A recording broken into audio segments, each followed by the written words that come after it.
networking. So I'm going to turn it over to Colin right now. Okay. Thanks so much. Okay, so y'all know my name is Colin McLean. I'm the author and illustrator of If Anything Happened on the Way to My Career. So, just you right there. And we're going to do a workshop on get working with networking. Really concise and to the point. And we're just going to have topics covering networking, what it is, know yourself to sell yourself, get out of your comfort zone, networking bubbles, and as my teacher for piano always told me, practice, practice, practice. Okay? So, what is networking to people? What does it mean to you? Facebook. Facebook. Okay, good. Anyone else? Twitter. LinkedIn. Exactly. That's part of it, but it's also building relationships with people on both sides. Not a one person kind of operation, it's helping both people. And I have to ask you a question. What is 1 plus 1? Anyone? Eventually. 2? Okay. That is true, but in terms of networking, the mathematical formula where it comes to basically more than one person or two people getting together for a common goal, it is 11, actually. So basically, the average person knows at least 11 people who can help you out or point you in the right direction. So, why are we not networking? If we have talked to maybe right now 10 people in this room, you're exposing yourself to how many people approximately? 110 people, exactly. Excellent. So, Just trying to move it along here. okay, no problem. So, why are we networking? It's fear, pretty much. And fear is just false emotions appearing real. Okay? But you have to get some help on that, and that's where I'm here. So, click the next one. First of all, you got to look at your positive mindset. Are you the kind of person people want to be around, or are you the kind of grumpy person people don't want to really be around and hang out with? Well, that's why people don't make the contracts or the networking for stuff, because you're losing out. What you put out is what you get out of people, pretty much. So, skills is another thing you have to look at. And you got to know yourself, to sell yourself. And if you don't know what skills you have to offer, and if you've ever been in a situation where people say, what do you do for a living? And you have no idea, and you're going, I've done that myself many times when I was unemployed. And I get home and it's perfect, it's beautiful, but you lost the opportunity. So you have to basically be able to sell yourself and know what you have to offer. The good thing about that is I have some handouts at the back over there to help you out on that. The next thing is comfort zones. Why do we have them? You, sir, in the green shirt. He's different. Picking on me just because Exactly. I hear you. Why do we have comfort zones? Why? Yeah, why? Because when people too close, you're out of your comfort zone. Exactly. But can you grow? From exactly. So I'm going to get you some tips of how to basically get out of your comfort zone and grow and really experience life. So really condensed. Normally this would be about a 3-hour workshop. We don't have that time. So let's click it here. Does anyone know the story of a diamond and a coal? Both have the same properties of carbon. The only difference is the diamond's carbon has heat and pressure placed upon it, making it more valuable. So I ask you, what are you, a diamond or a coal? So ladies in the audience, I need a question to ask you. If your partner came to you and says, baby, I love you, I want to give you this ring to show my love, and it was a coal ring, would you take it? Okay, exactly, right? And don't call me baby.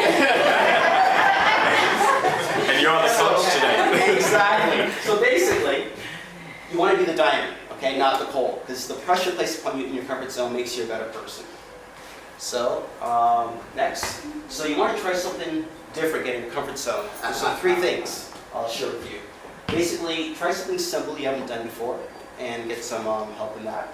The next is to get more confidence in it. Try something a little bit more challenging, like maybe do some networking, going on to maybe public speaking or something. And the third one is what Winnie the Pooh always says, when things don't go the way you plan, always make the best of it. So think of it as a learning experience. It's not a failure, it's just a learning experience.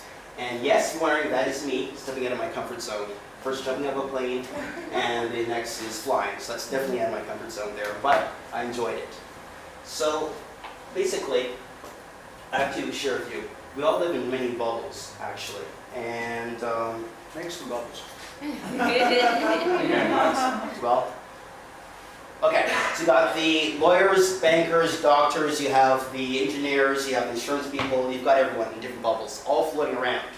So, to get into the bubble that you're looking for, what you need to do is join associations. Where do they hang out? Find out where they hang out. And when you get their cards, what do you do with the card? Like, when you get someone's card, what do you do with it? Do you file it away, or what do you do? But I get it because I want to keep in touch, I want to contact the person. Okay, good. And you, lady in the lovely red and black. I file it away. By the way, okay, exactly, let's do that. So let's pretend you met these two people here, and one of them is Kim Jackson. And Kim likes, pretty much walks the park, likes being romantic, likes a good wine, enjoys sailing, and that's good, and is also vegetarian. And the other one is Jordan Smith. Jordan Smith is a dentist, likes fast cars, motorcycles, jumps out of planes, and is on the polo team. And loves meat, loves a good steak. Which one do you think is Kim, and which one is Jordan? I'm cheering for the hot chick. Big steak. You never know, you never Kinda got know. everything all Okay, over. your first instinct, what do you think? Anyone? You lady in the lovely hat. What do you think? As what? Okay. Unfortunately, it's the other way around. So, Mr. Drew here is correct. The lady I was is hoping. into steaks and the fast cars, and Kim, his name is Kim because he was born in India, and back of a taxi, the taxi driver was named Kim. That's my sort of making up. So you never know who people are actually. And so that's why you have to basically take that information. So when I meet someone, I find out their gender, put down the gender on the card, where I met them, likes, dislikes, vegetarian, not vegetarian, man, woman. I'll say it's white Good male, idea. pretty much, blonde hair, freckles. So I know when I meet them again, I won't have that Freckles? ahs, and find out, yeah. Freckles? Freckles. Doing too much. Very good.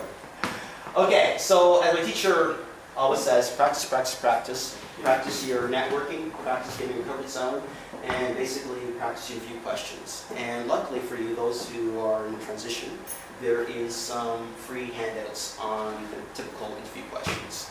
So I thank you for your time, and we'll do another vignette. I have a question. Yes? So, was that, all of that a potential 3-hour seminar, or was each one of those segments a maybe 3-hour seminar? Both. I can condense it and stretch it out as artist participation. So I've been pretty much doing networking in different organizations. First Fridays, I presented to about, I think, 60 people how to do proper networking, and I'm breaking it up into different segments. Cool. Yeah. Another book in the works, you never know. Any other questions? Yes? What was your inspiration to write this book? Well, I was, during your story, I was working for a company many years ago, and I was let go, restructuring. And the book put it down in a bigger place when it happened. And I remember going through this depression state of not knowing where to go, where to look for work, and being totally lost. Because they never tell you when you're working how to find work, because you have a job already.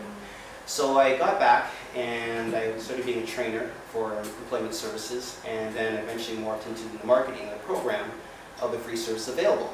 So with the economic downturn, I saw people's eyes look the death in their eyes at the EI office, where there's no hope. There's, they've given up everything, they've lost a lot of stuff, and they're going for their EI check, hoping that it will come through. And I said, I got to do something about it. I wanted to change that, and I found that humor is the best way to learn. And as I always say, it starts with a conversation, pretty much. And with the wife here, tag team, it really helped bring it to where it was actually, and the other people helping out too. I was right size 3 years later, so.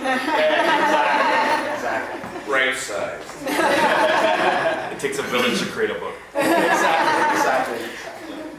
So that's with it. So